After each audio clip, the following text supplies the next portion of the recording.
Have you ever been in that situation where you're job hunting, you've done a good job with your job application, and then you've been to an interview, you've passed, you've been successful, and then that time where you're waiting for engagement and then they're asking for references, and this can be quite scary, this can be quite very, very tricky. I've been in those situations a couple of times where in some instances employers do have certain policies regarding to issuing references, and it has been a bit of a hurdle to this whole journey.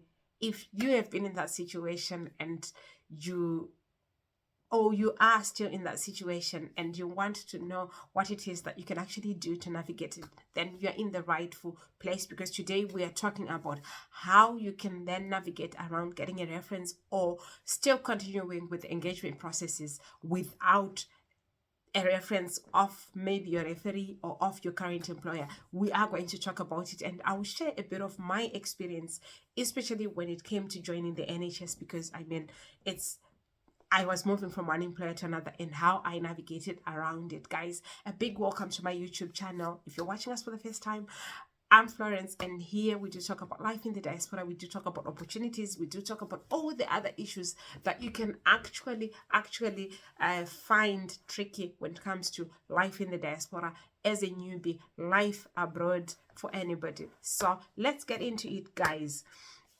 So references are a requirement, especially in this country, especially abroad, because it's a testimonial of who you are as a professional, or who you are character-wise, and how you are. So when it comes to engagement, most employers want to know a bit of a background about the person that they're engaging, or the person that they're bringing into the team. And I know you would have said it all in your supporting statement, in your CV, in your cover letter, and everywhere else. But still, most employers do go that extra mile to say, we want somebody to give us a testimonial about you. Guys, what is it then that you can do? So there's actually a number of ways that I'm going to list in this video that I do feel if you do those things, you could actually navigate it or get away with it, guys. So different companies have got different policies, and I've actually come to find out to say there is no law that actually obligates your employer to give you a reference. They are not bound by any law whatsoever to give you a reference. So they do have their own in-house policies that you do have to follow and you have to bear in mind. So some employers may refuse to provide references, and navigating the job application processes then can become very, very tricky. And there are effective strategies that you can use, and I will give you a few of them. So you could actually use a personal reference. If your employer won't provide a reference, you can actually turn to your colleagues and supervisors and clients if you are in a situation where you've been working for clients, and then these can actually act as your referees. So these individuals can speak to your work, can speak about or speak to your work ethic, your skills and accomplishments. Do not shy away from approaching these people. Do not shy away from mentioning it to your prospective employer, to say, this is where I am at. My employer, my current employer, will not issue a reference. So is it okay for me to provide personal references? Also, one of the things that you can actually bear in mind is the fact that you can actually provide a character reference. This can be of what I do recommend, or what I did when I was joining the NHS was the fact that they gave me a long list of registered personnel.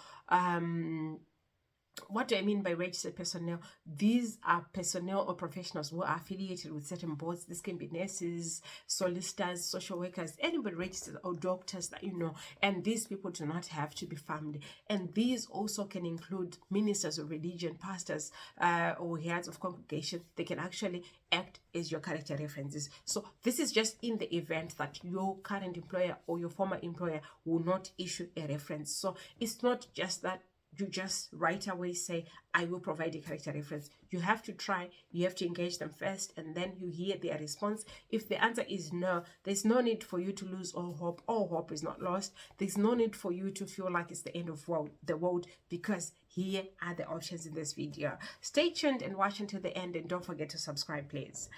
So the other thing that you can also do is to focus on written recommendations. Obviously, throughout work, we have had very good recommendations or very good appreciation notes that we've got. Make good use of those. When the worst comes to the worst, please do make use of those. So as a way to circumvent the need for a reference after leaving is to request a written recommendation before departing. But having this document on hand can make it easier when applying to new jobs.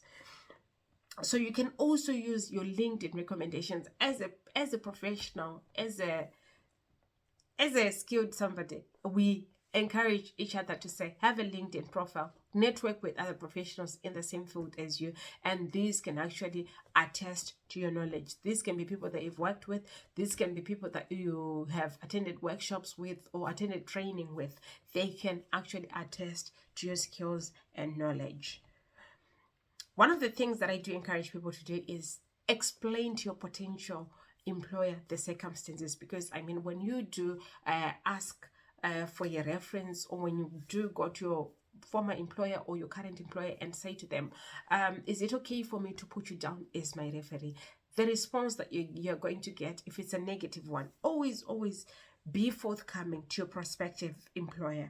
So mention that the company that you've been working for or that you work for has a policy of not giving references or offer alternative contacts who can speak on your work. It's very, very important to be honest about it, to be forthcoming about it in a professional way, without sounding dodgy, without sounding defensive, without sounding like you're blaming that employer, because these are policies that you've been told from day one.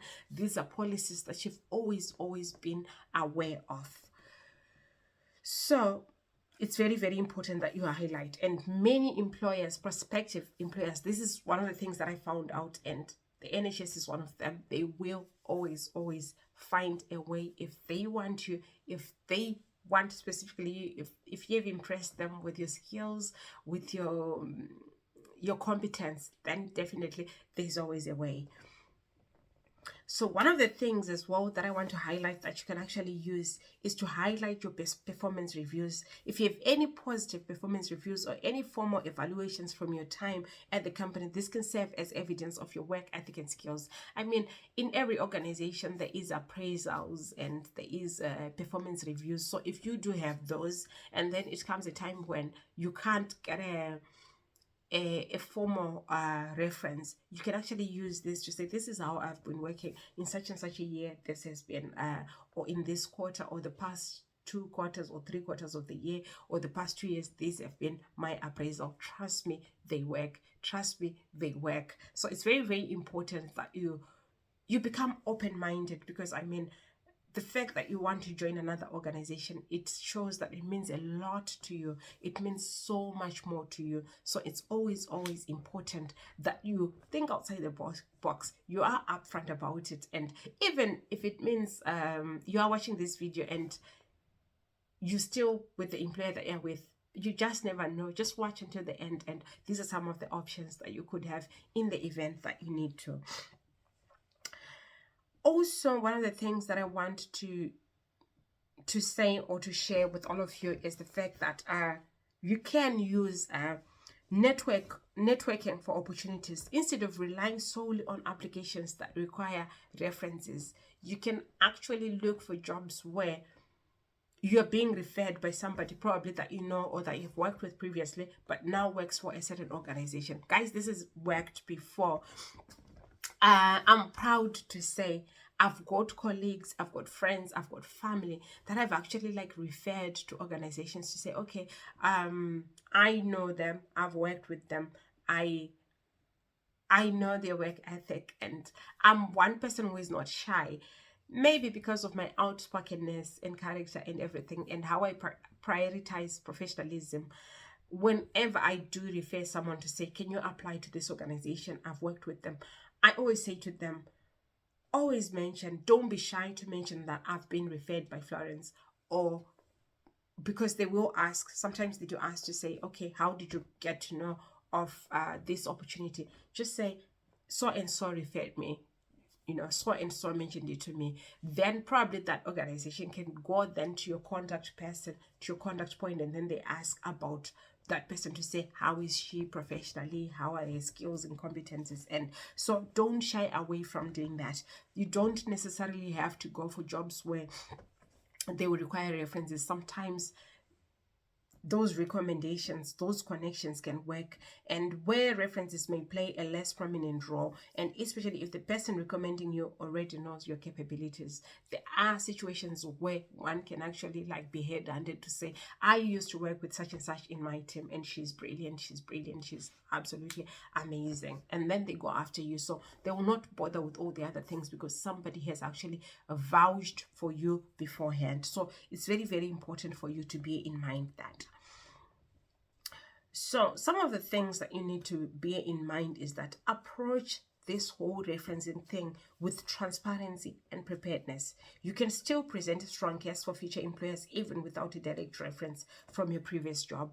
I did it. I got into this job without. I mean, of course, I always say to people, always maintain those relationships with previous employers, previous colleagues that you have worked with, and even when they say no to you, always approach it respectfully, approach it professionally, because you just never know when you may need them in the future. So I'll share with you a bit of my story, how I joined the NHS and how I navigated this whole reference thing. So I had actually like gone through the whole interview process and everything, and I listed, because I listed 3 references. One of them was a former employer from overseas, which was fine. One of them was a former employer that I worked with when I worked in an agency in this country. Then the third one had to be my current employer. So I listed all of them. I wrote emails to all of them to say, I've put you forward as my referees, which was okay. They didn't have any problem whatsoever. But then it was when the reference forms were sent over to all of them. Some of them responded, but some of them did not respond. And guys, I don't want to lie to you, this meant so much to me. I really wanted to get into the NHS because, I mean, you can tell from all the things that I do talk and share about the NHS. So it was so important to me. So I was on the edge. I was feeling a whole lot of things. But then me being me, I was like, okay, stay calm, Flo. You lose nothing when you engage the recruiter. So I reached out to the recruiter because, I mean, with the NHS, you can actually see on the track account to say, okay, so and so has provided a reference, so and so has done it, but so and so is outstanding. So I reached out to them and I explained the whole situation to say, well, it's their policy. They really are not as forthcoming when it comes to references and things. So it could be a long time before we get one. One of the things that I was told is, okay, we have to give them time. We have to engage with them. So I left it to them. They were engaged and with them. They were talking to them. They were speaking to them. But still, nothing came to fruition. So calmly and respectfully, I had to look for options. So again, like I always say, engage and be forthcoming. You lose nothing when you ask. I still went back to the recruiter and I had to ask, like, okay, this means a lot to me. I was so upfront. I explained how much I wanted this role, how much this role meant to me. So, and I said, what is it that I can do? What is it that I can, is there any other way? Honestly.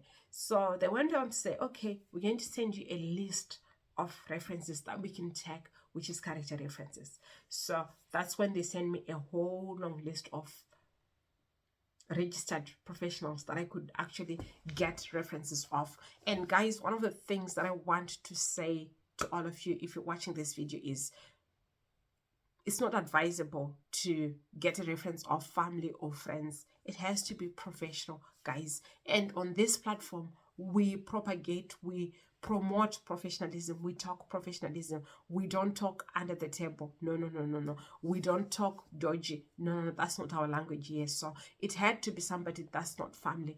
And in the end, one of the things that I want to share with you is that I got my reference of my pastor, of my religious leader and founder, because they are registered. So don't underestimate the influence of some of these things. Likewise, I would always say, amongst your references, always have got at least maybe 5 or 6 in your portfolio to say, okay, I've got a voluntary reference, I've got a current employer reference, I've got former employer references, I've got a religious leader or anybody or a counselor or an MP where you live can actually vouch for you. So I just shared this bit of a story just to share inspiration with all of you, to say some of the things that we look down on, some of the things that we could say, oh, they are not as important, can actually come in very handy when need be. So do not look down upon these things. I think I will try and share the whole list on here with all of you. I'll find it and I'll share on this platform. If you haven't followed us, if you haven't subscribed to this channel, please be kind enough to hit the subscribe button so that you can continue to benefit from all the information that we share about life abroad, about life in the diaspora, because on this channel, that's what we do. And to all of you that's been subscribing and watching, thank you so much, and stay blessed. And guys, this is all I had as far as references and job applications are concerned. And guys, for those of you that are doing their applications, whether abroad or in this country, I do wish you well. And guys, this is a land of opportunity. Opportunities are still there. You just have to diligently and consistently and patiently be applying. I do wish you well, and I hope to see you in our next video. It's bye for now from me. Bye.